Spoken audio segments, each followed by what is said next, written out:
అదేవిధంగా ఒక్కసారి కనుక మనం ఆలోచన చేస్తే గతం లోపల ఇంతకుముందే మన శ్రీధర్ బాబు గారు చాలా బాగా చెప్పారు.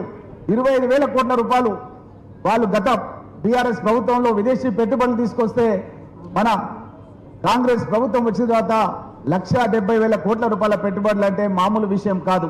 కానీ ఆ స్థాయి లోపల మనం ప్రచారం చేయలేకపోతున్నాం.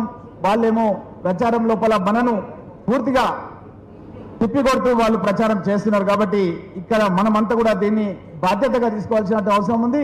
అదేవిధంగా ఫ్యూచర్లో ఎన్విరాన్మెంట్ గురించి గౌరవ ముఖ్యమంత్రి గారు హైడ్రా తీసుకొస్తే హైడ్రాని వాళ్ళు ఒక భూతంగా చూపిస్తున్నారు మార్కెట్ లోపల. ఎక్కడ ఏ ఫంక్షన్ పోయినా ఏ పెళ్లికి పోయినా సరే ఏం మాట్లాడుతున్నట్టే మనం ఏదో నష్టం చేస్తున్నాం అనే విధంగా మాట్లాడుతూ భవిష్యత్ తరాలకు మనం మంచి చేయాలనే విధంగా చేస్తుంటే వీళ్ళేమో తప్పుడు ప్రచారాలు చేస్తున్నారు. కాబట్టి నేను గౌరవ ముఖ్యమంత్రి గారిని చెప్తున్నాను, బిల్డర్స్ అసోసియేషన్ మీటింగ్ పిలిచి మనం ఏ సదుద్దేశంతోనైతే హైడ్రా తీసుకొచ్చినామో ఆ సదుద్దేశాన్ని ఇంకా మనము బిల్డర్స్ లోపల వాళ్ళకు ధైర్యం నిలిపోవాల్సినటువంటి బాధ్యత ఉంది.